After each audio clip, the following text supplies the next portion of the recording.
Hi, I'm Laura Higgins, and welcome into the digital future. And I'm Jordan Shapiro. We're so excited to bring you another fascinating conversation about the ways technology is shaping our lives and our children's lives and our teacher lives and, well, pretty much everybody's life, right, Laura? Yes, children, and as every parent today knows, there's that feeling when you're just trying to compete with your teenager's smartphone for attention. Yes, that's it. That's the parenting challenge of our time, isn't it? That constant negotiation between connection and distraction. And of course, it's not just happening at home, it's in school, teachers, families, everyone's still trying to figure this out. And that's why I'm particularly excited about today's guest on Into the Digital Future. Today, we're joined by Amanda Lenhart, whose groundbreaking mixed methods of research bring a unique perspective to the ongoing exploration of young people's digital lives. Amanda spent over 25 years studying how teens and families and kids all navigate the digital landscape, and her recent work offers some really, real, to me at least, fascinating insights into some of our most pressing questions about digital well-being. Absolutely. One of the things I thought really compelling about her research is how she uncovers these nuanced patterns in the ways that different students respond to the phone policies, especially when it comes to issues about safety and anxiety. And I think anyone who's listening now, you're going to be very interested in Amanda's insights about how families are adapting to challenges, how they're dealing with all these tech issues in really creative, interesting, and diverse ways.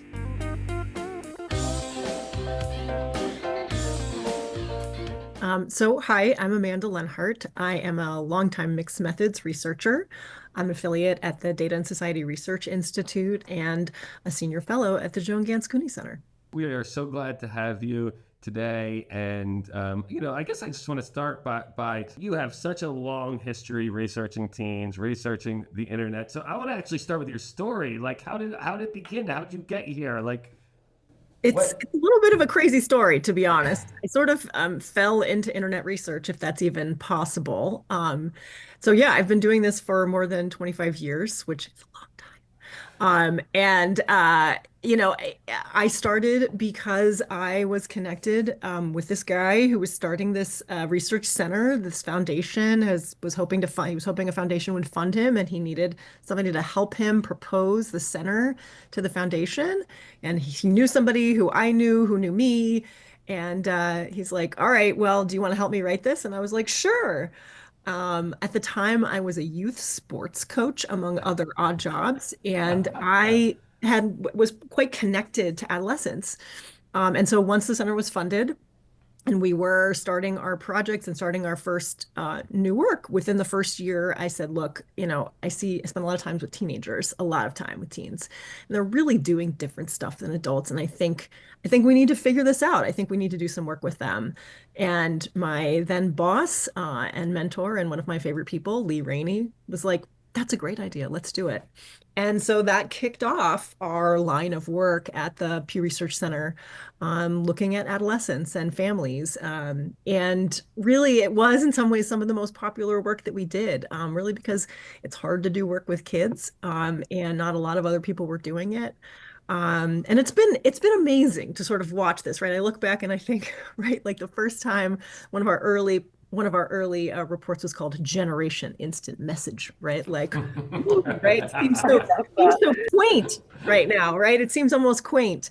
And really, I think it's been a great opportunity to sort of grow and learn over the years. I'm another person also where I learned a lot of what I know on the job. I did end up going to graduate school eventually, but I am in some ways very much a little bit of an odd duck in this space, but I think that also gives me a unique perspective, and I really have a great appreciation for doing work that people can understand, and that people can take back into their lives. And so I think that's one of the things that's been really fun about what I've done. I really love that. And I think Jordan and I sometimes think that we're experts on adolescents and teenagers because we own a few. But we're still learning on the job every day too. Um, I'm definitely I not an mean, expert. I can't figure anything out about it. Everything I think I that's why know we have turns this out to be podcast, wrong. Jordan, is to get experts to come and tell us what to do. That's right. I thought it was just so I can pretend I know what I'm talking about when I want to talk to my kids. We Um, both do that as well. yeah. So Amanda, I know that you've led substantial research on teens, mental health, digital well-being, on this really important topic. So we're going to dig a little bit into the facts versus the myth. So where are some of the wrong assumptions about digital play, online media, and maybe what's holding us back from addressing where the real issues are? Yeah. I mean, I think it's tough, right? So, I think we're in a space and a time right now in our country where we have a lot of real negative talk about kids and technology. And I think sometimes that's it's creating a climate of fear among parents. Parents are worried, they're concerned about what's happening with their kids. And I think one of the things that's hard as a researcher is, many researchers in this space see a really mixed picture, right? And see that there's, many things that are happening in the space that are much more complicated. And some of what's happening in the space and what makes it hard is that we really want things to be simple, right? So parents want answers. People who work at tech companies want to have numbers they can measure and share with their bosses that show what they're doing. And a lot of that leads us to reductive thinking about platforms. And some of that is leads us to focus on things like screen time, right? Which I think we all know, and I know you've talked about, doesn't tell us anywhere close to the full picture of what's happening with how young people or how any of us use these platforms. There's so much more going on. It's a very simple measure, but it's simplistic, and it misses, the fact that I can spend 2 hours on the internet using my phone, and the things I can do, I can spend those 2 hours doom scrolling and feeling really sad and bad about myself or other people like me when I get off. Or I can spend those same 2 hours in a community of people who are like me and leave me feeling refreshed. I can spend that time engaging in creative play. So I think there's so many different things that we miss when we focus in on screen time. I also think I think there's this concern right now that as though the internet affects everybody in the same way. Yeah. And I think that's, um, again, it's simple. We want to know what to do. People want answers. And so the easiest thing to do is to tell people, do this and everything will be fine. And I think what we've really been learning over the last 5 or 6 years in the research space is that really what's happening is something more what we might call differential susceptibility, which means that not everybody has the same experience when they go into these spaces and places as other people, right? We both engage in different ways. Again, it goes back to the simplicity. Like I may have a different group of friends and community. I may see different things. I may have different interests, which lead me down different sort of algorithmic tunnels into different parts of the internet. So my experience may not be your experience. And then who I am as a person and all the things I've experienced and all the things that are happening in my life, I bring with me when I sit down with the device. And so all of those things together, my network, what I see, the content I do, the things I engage with, and who I am, all comes to the table. And that means that for many people, using these platforms and spaces is kind of net neutral. This is why a lot of the data we've been looking at over many, many years is kind of like, we don't see a lot that's happening. We see like tiny little effects here and there. It's because for most people, these things are pretty neutral, right? Like they don't change things one way or the other. I feel about the same way I felt when I got on as when I get off, right? Right. There's Right. another subset of people who leave about 20%, 10 to 20%, depending on whose data you look at, who leave really refreshed. They love it. It's social, it's fun, they're engaged. It like leaves them feeling energized and better than when they were on those places and spaces. And then there's another subset, somewhere again between 10 and 20%, for whom they leave feeling less. Their sense of their own well-being is diminished by spending time in these online spaces and places. And so, I think what we're starting to look at is how do we understand who those folks are and how all these different groups and what each of those groups are bringing. What are the commonalities, if we can find them, among the people who are suffering from these different experiences. And so, I think those are some of the big things. We could go into narratives of addiction, which I think are complicated as well, which I think also plays into the sort of negative narratives that we have. But in general, I think those are two of the big ones that I think really complicate how we as parents and adults think about these platforms and our kids. Yeah, and I guess really at this point it's even hard to even think about it in terms of like arriving and leaving the screen time, right? Like I think that it's so integrated into our lives in different ways. This is something that really struck me when I was reading through the research you did with Common Sense Media, just following teens and with like what is their smartphone, like how are they interacting with it over the course of a whole day, and what are their daily habits, and if I remember that study correct, you found there's like tons of use during school hours, and not just like the onslaught of a million notifications, but also they're using Snapchat and they're grabbing TikTok during all their free moments. And like, so in your view, what should schools do about that? Like how do you feel about the smartphone ban in school issue? I guess that's kind of the question I'm getting at. Although I'm trying to do it with a little bit more nuance. I mean, you're pretty much going straight for it, if we're honest here. So, I mean, let's just go straight at it. And I think, and I should say, I speak for myself in these conversations, because these are contested conversations.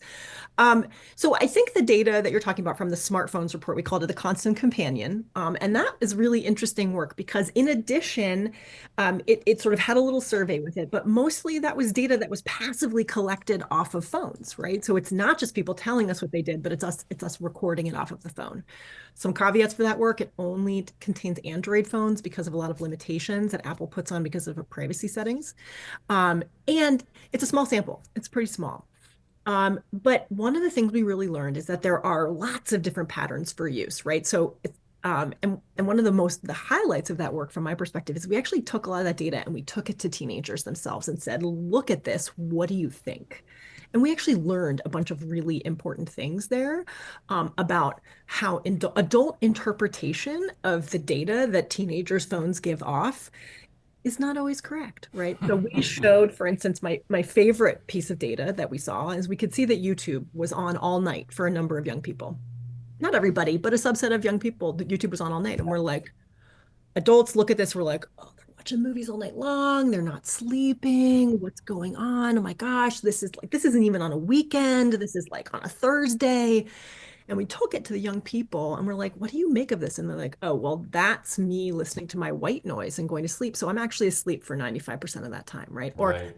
I've got a music playlist through music videos, and that's how I listen to music. So I'm listening to music and I'm asleep, right? So Yeah. you as adults sort of instantly go to this kind of negative sort of descriptor or sort of understanding of this data. And young people have this really, I think, richer understanding of what we're looking at. And so that for me was one of the most important pieces that I thought about. And I think that also leads me back to your question, which is like, what do we do about phones in schools, right? And it's so interesting, because some of the young people, what they would see, the sort of the displays and the representations of other young people who had very limited phone use.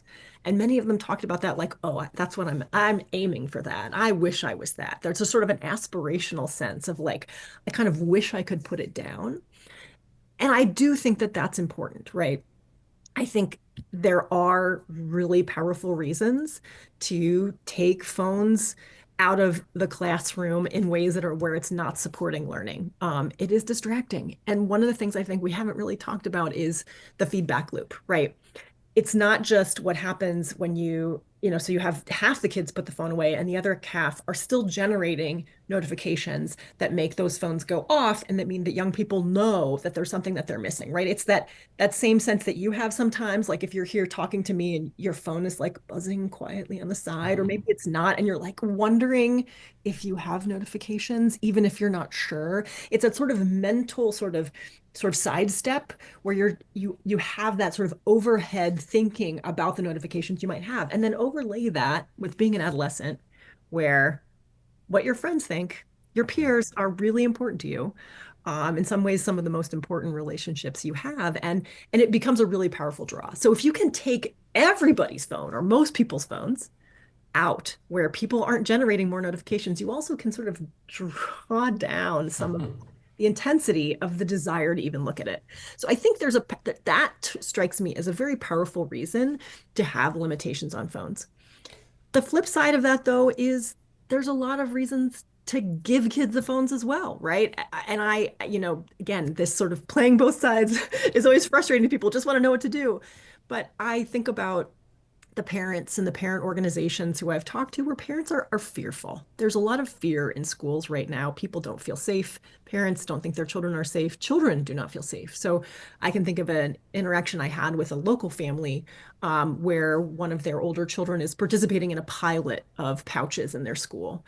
And this child is anxious and has a lot of worries. And after a recent school shooting, the child didn't want to go to school. Was like, what am I going to do if something happens? I won't be able to reach you. I won't be able to call you. I won't be able to call for help.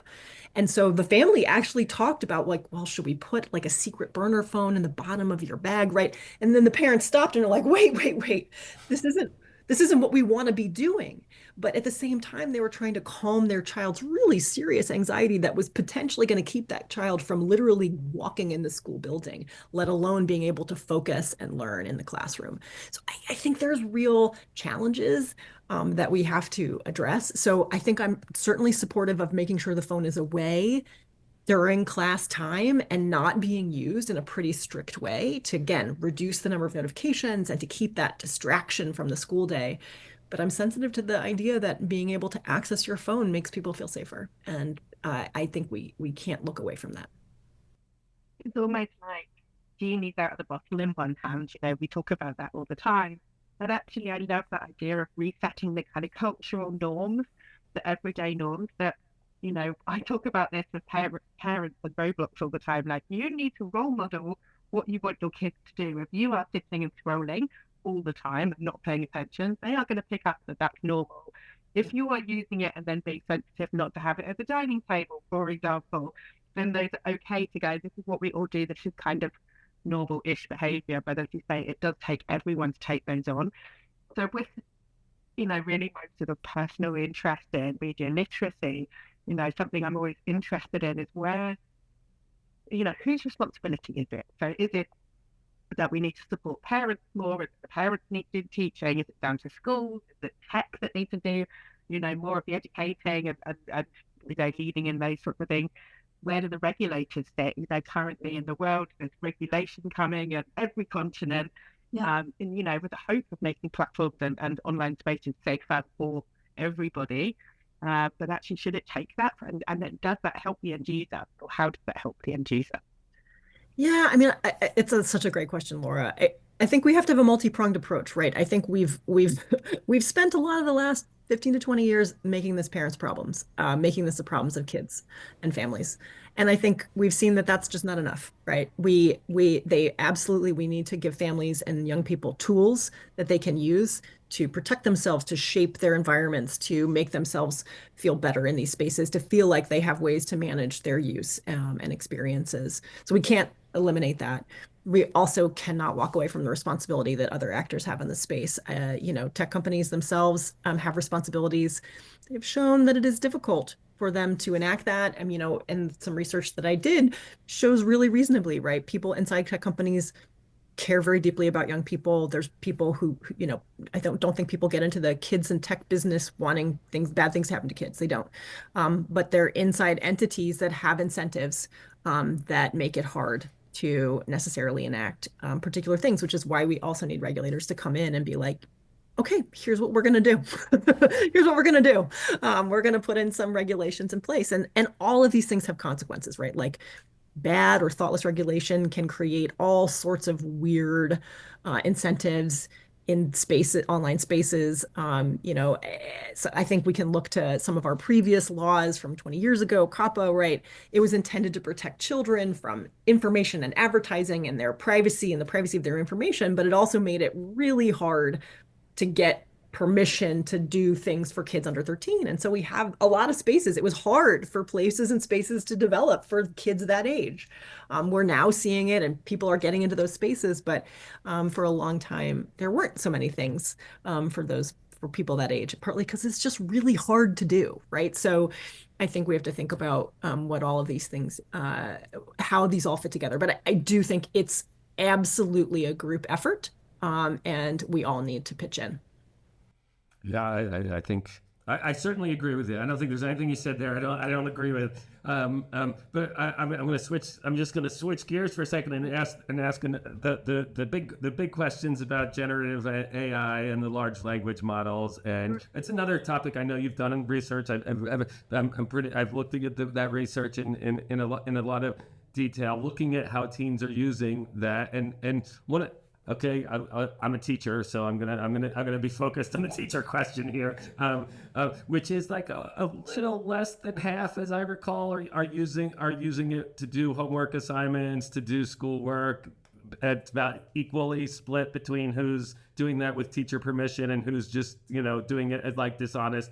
Like no, or I think it was both a combination of no permission and also we don't even know. We don't, right, right. And people haven't even talked about it, right? Like it's just like a void of information. Yeah, and that's sort of like where I was kind of getting at is like schools have no idea how to handle this yet. It's in such its infancy. I'm not criticizing the schools. They're desperately trying to figure it out. They don't even understand what even actually to the point we just made the kids using it for homework. When I read that report, I went, right. Well, it's only that low because a lot of the other kids don't even know how to use it yet. It's not like we're too early to even for those numbers to really mean what it'll look like when it's really in everybody's hands. I mean, how do you think about this? How should education be thinking about this problem? What are the unique? Obviously we're all going to be on the page. All three of us are going to be on the page of this is not as simple as ban. It's a complicated question. So what are the ways we should be thinking about it in your opinion? Yeah, I think you're absolutely right that right now, what the research that I've done suggests, and again from the spring. So, even in the generative AI space and world, things change so rapidly, right? But there's just this confusion, right? Like schools are almost paralyzed. They're in a crouch position trying to figure out what to do. Should we wait for the superintendent? Should we listen to parents? How do we handle this? We don't want to ban too quickly because this probably has really positive things for kids, but we also don't want to harm young people by conducting like a mass experiment on students. And so, I feel for administrators, I feel for teachers trying to figure this out. You have a subset of teachers who are like, yes, this is the best. They're already in there. They're playing with it. They're using it. They're enjoying it. They're encouraging their young people, their students to use it. And then you have another subset of teachers who are literally just ignore it, don't want to deal, don't talk about it at all. And so that's the thing we heard from young people in particular was that there's a whole group of people where teachers just don't talk about it. So they don't have a lot of insight into what to do or what's the right way to use it. And what we really heard from young people is like, hey, we could use a little guidance here, right? We want to do it right. Many of us want to do it right. Some of us don't, but many of us want to do it right. We don't want to be accused of cheating or doing something inappropriate. So help walk us towards how we're supposed to use this. And I do think there was also some really, really smart thinking in some young people that we talked to who were like, when I start thinking about generative AI as a student, it makes me wonder what school's about. Like I don't quite know what is it about and how I want to approach and how ultimately this student thought we should approach generative AI was a lot about what we thought school is for. Do we think school is to train young people for jobs?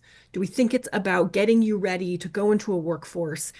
Then if that workforce is going to be shot through with generative AI and all sorts of proprietary and sort of professional spaces and places, then yes, please, by all means, let's integrate this deeply into the work that we do because it's really important that we know how to use this, use it well, and manage it.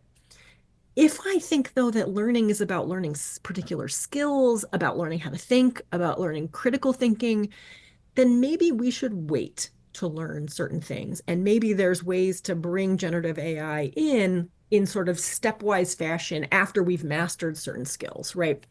So one example we heard from a young person who was in 8th grade, or 7th or 8th grade, a middle schooler, who was telling us about how they were learning to write 5-paragraph essays. And their teacher had created a very elaborate back and forth where first they took notes and then they took those notes and they hand wrote them and they wrote edits by hand and then they typed them into a word processor. Then they printed it out and somebody else edited it. Then they re-entered it. And then they had a final page at the end and they printed and they put that whole file together and they handed that thing in. And that was the assignment, was to walk through all the pieces so that there really wasn't a way to use any sort of other tools to build the essay, that you yourself as a thinker, as a writer, as a student had to build had to build those 5 paragraphs yourself. But then once that had been sort of mastered, this young person was like, once we figured it out, maybe by the time we get to high school, it's okay to use more of these tools to help me extend my learning in other ways once I've mastered this basic skill. And I do think I think where I land, which is, how do we use this? How do we make sure it doesn't disrupt skill acquisition that's really important in the schools, but also acknowledge that this is something that young people are going to use at home without your permission, and are going to encounter quite a bit in their daily lives. And so how do we acknowledge that and make sure that we find spaces and places and make clear to young people, okay, here's where it's okay to use and here's where it's not. So yeah, I think that's where I start. There's actually more complications beyond that we can go into, but I think that's my starting point. No, I think it's a great answer, and I think it gets to as somebody who's a writer and teaches writing. Honestly, I don't even really quite know how it fits into the writing workflow yet. So I don't even know what it means to teach those skills anymore. We'll find out, and I think your answer does a great job of pointing out there's a lot of questions, and there's a lot of big theoretical questions, and absolutely with AI we can't go with any kind of binary like screen time mindset. Like it's just not going to work. No. I'm just thinking about, from a tech industry perspective, how we're using generative AI internally to speed up our moderation and our safeguarding processes. It's been phenomenal to see the accuracy of what it's finding for us, and just has really speeded up our efforts as a tech platform, which is great.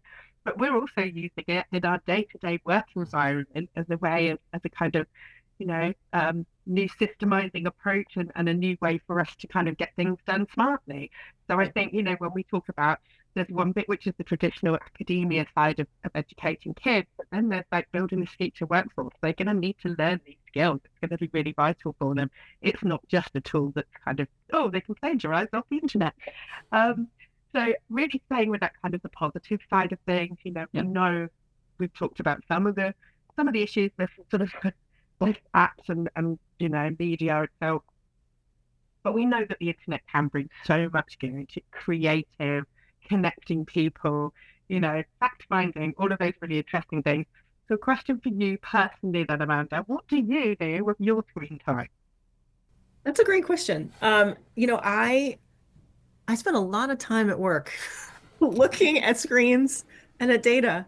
And so, for me, the stuff that's brought me the most joy is my spouse is a journalist and mentors young journalists as a part of his role and his job, and he loves generative AI. He's been building tools to help these young journalists learn and think more smartly about the kinds of questions that they develop.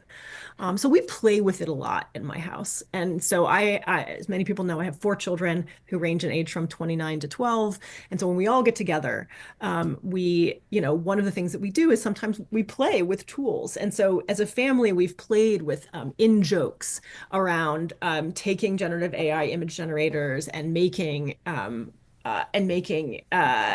fun things. So we had a family joke about, we have a possum in our backyard, and this possum periodically shows up. He's very resplendent, he's very fat, he's a gloriously healthy possum, and so this possum has become a family joke. And so we've made lots of AI generated images of this possum that now feature as people's phone backgrounds and show up in different parts of our lives.